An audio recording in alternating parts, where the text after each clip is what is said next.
Hola, bienvenidos a la lección 1.3 del módulo primero del curso online de latín básico.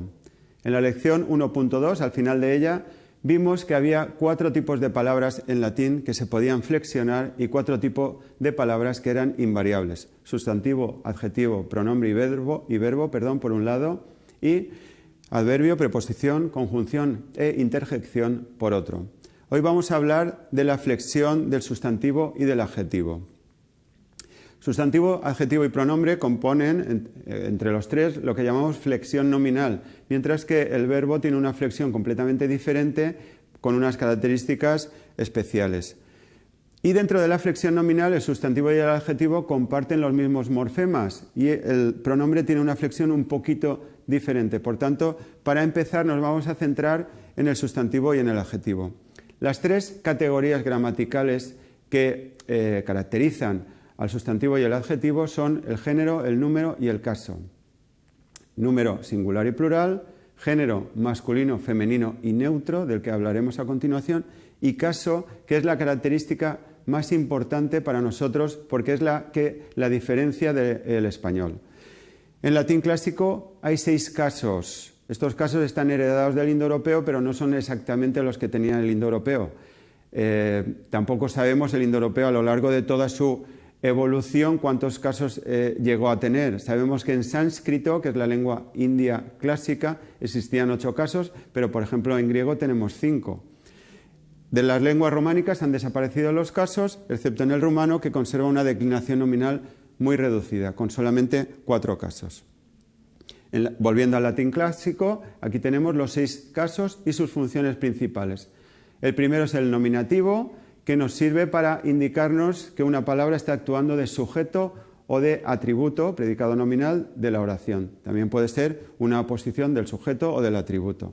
El vocativo nos sirve para expresar una llamada, una apelación. ¿A quién nos estamos dirigiendo? El acusativo es el caso del complemento directo, aunque con determinados verbos también puede actuar como complemento circunstancial, con o sin preposición. El genitivo es el caso del complemento del nombre y también podría ser un complemento de régimen en determinados verbos. Por ejemplo, olvidarse de algo, llenar de algo. Este tipo de verbos llevan el complemento en genitivo.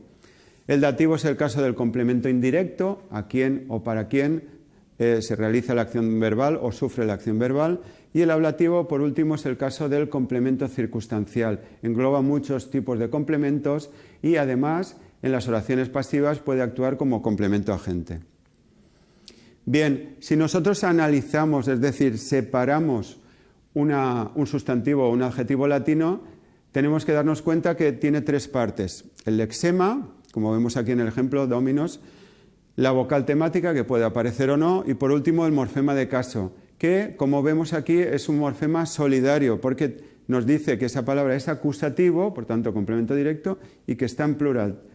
Está uniendo las categorías de caso y de número juntamente.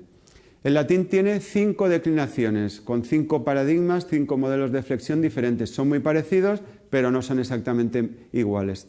Con la vocal temática los podemos distinguir muy fácilmente. Como vemos aquí, hemos puesto ejemplos en genitivo plural, que se ve claramente la vocal temática: fenestrarum, murorum, urbium, consulum, exercitum, dierum. Vemos en rojo la vocal temática y vemos, la vocal temática, o en el caso de la tercera declinación, que tenemos vocales y temas en consonante, vemos cómo se distinguen las declinaciones. Aquí hemos puesto un ejemplo del singular de la primera declinación para ver cómo los casos van variando, la flexión de los casos. Fenestra en el nominativo y en el vocativo tiene una breve. En el ablativo singular fenestra hemos puesto una rayita, eso quiere decir que la vocal es larga, aunque esta rayita no se escribía en latín, pero por los testimonios de la poesía y también por la evolución fonética sabemos que esa A era larga, tenía el doble de duración que una A breve. Bien, y como hoy vamos a hablar de la primera y la segunda declinación, os diremos que en la primera declinación tenemos sustantivos femeninos mayoritariamente, aunque hay algún sustantivo masculino como agrícola que ya vimos, nauta, un marinero, poeta, y adjetivos femeninos. Los adjetivos son siempre femeninos. En la segunda declinación tenemos sustantivos masculinos y neutros, aunque también tenemos un pequeño número de sustantivos femeninos, como por ejemplo los nombres de árboles. Ulmus es femenino, aunque acabe en us es femenino. Pinus, un pino, es femenino también. Y en este cuadro veis la flexión del singular de un sustantivo de la segunda declinación. Bien, con el enunciado, como vemos aquí, es una forma técnica de nombrar una palabra. Es como se nos presenta una palabra en un diccionario. El enunciado de un sustantivo lo componen el nominativo singular y el genitivo singular. Solamente con ese enunciado podemos saber el tema y podemos saber a qué declinación pertenece. Por tanto, tenemos información suficiente para conocer toda su flexión. Capra, caprae, con ese genitivo en ae, sabemos que es de la primera declinación. Dominus, domini, segunda declinación. Si pusiera templum, templi, también sería de la segunda declinación, pero templum, acabado en m, sabemos que es neutro. El enunciado de un adjetivo se compone de nominativo singular masculino, femenino y neutro. Este es un tipo de adjetivos. Todos los adjetivos no son así, pero este es el tipo más común.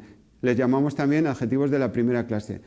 Altus o bonus se flexiona igual que un sustantivo masculino de la segunda declinación.